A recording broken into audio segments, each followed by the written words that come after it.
Salam dan bahagia. Perkenalkan, nama saya Noprianus Mali, NIM 2019-01-2023. Di sini saya akan menjelaskan proses bubut luar dan dalam.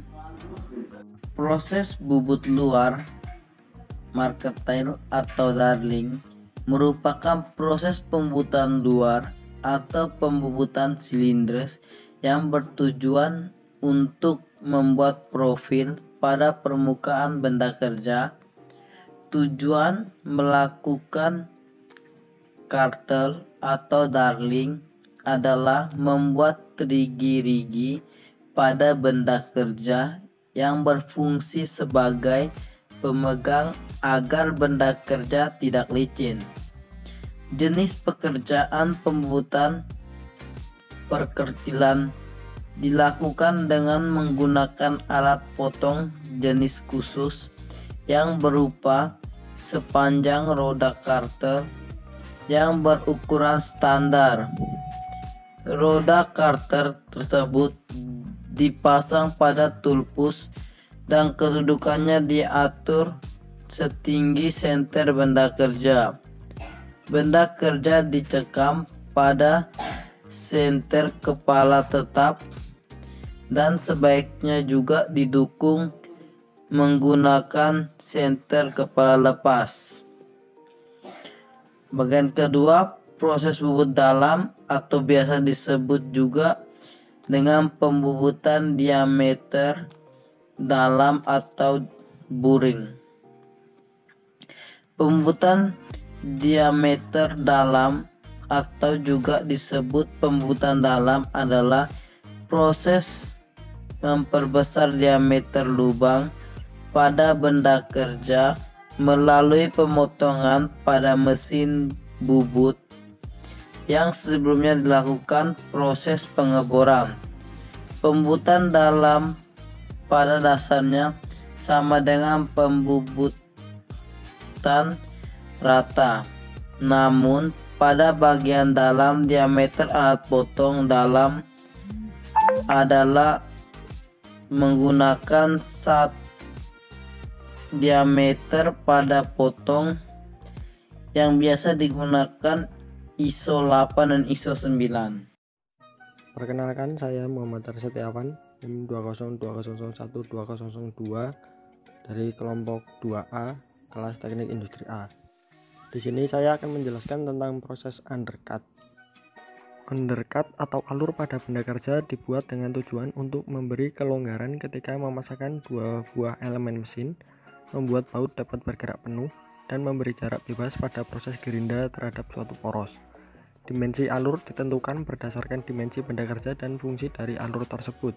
Bentuk alur ada 3 macam, yaitu kotak, melingkar, dan V.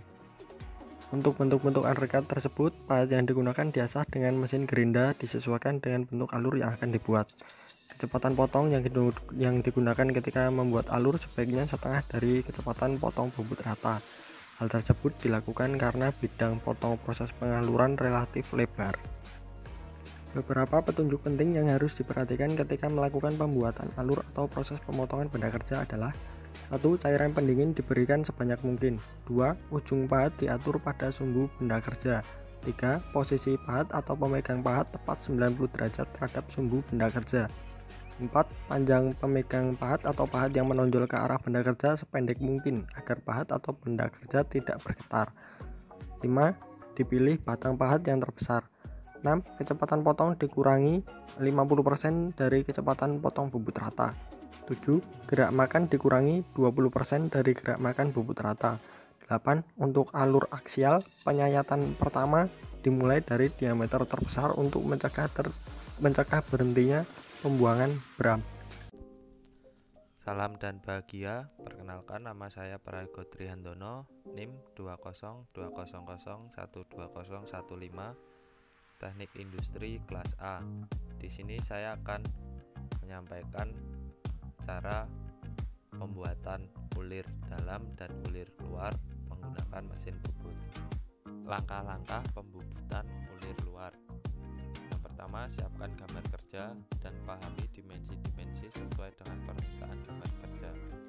Hal ini penting agar pada waktu memproses pembubutan tidak terjadi kesalahan. Yang kedua, persiapkan alat potong. Beberapa alat potong yang perlu disiapkan antara lain pahat rata atau ISO 6 untuk pembubutan diameter luar dari ulir. Kemudian pahat muka camfer atau ISO 2 untuk pembubutan muka dan membuat pinggul atau camfer.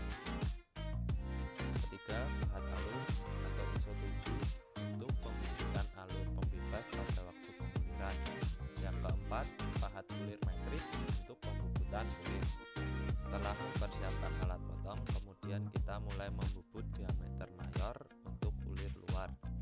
Untuk pembubutan ulir luar diameter mayor dari ulir luar biasanya dikurangi sebesar 0,2 mm dengan tujuan pada waktu proses penguliran terjadi build up chip pada puncak ulir, maka diameter ulir luar akan pas dan mudah pada waktu pengepasan.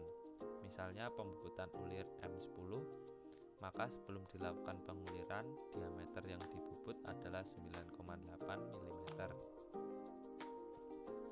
Setelah itu kita membuat alur pembebas ulir.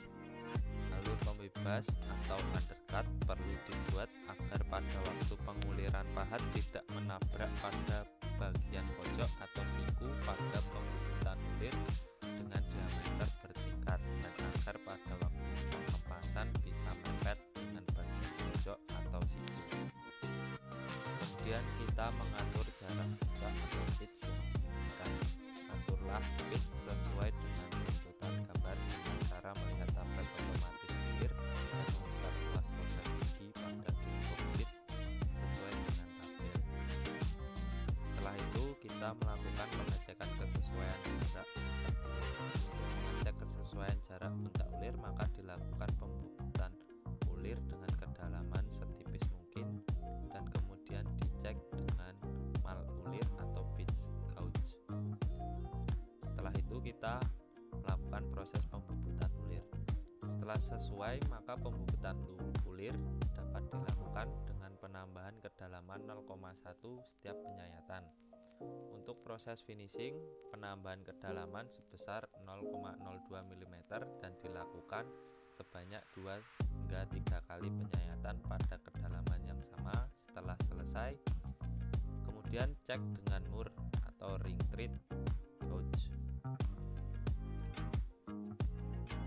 Langkah-langkah pembubutan ulir dalam. Pada pembubutan ulir dalam pada prinsipnya sama, hanya berbeda pada alat potong dan ukuran pembubutan rata sebelum diulir. Yang pertama, kita mempersiapkan gambar kerja, kemudian mempersiapkan alat potong. Alat potong yang digunakan antara lain center drill, twist drill, pahat ISO 8 atau ISO 9, pahat alur dalam, dan pahat ulir dalam. Pada pembubutan ulir dalam, maka diameter lubang yang dibubut adalah sebesar diameter mayor ulir dikurangi pitch atau jarak puncak ulir. Misalnya ulir M16 dikalikan 2, maka diameter lubang yang dibuat adalah 16 dikurangi 2, yaitu 14 mm. Dan agar dalam pengepasan ulir lebih mudah, biasanya diameter minor ditambah 0,2 mm, sehingga diameter yang dibubut adalah 14,2 mm. Untuk selanjutnya, proses pembubutan ulir dalam sama dengan pembubutan ulir luar. Sekian penjelasan dari kelompok kami. Apabila ada kesalahan, mohon dimaafkan. Sekian, salam.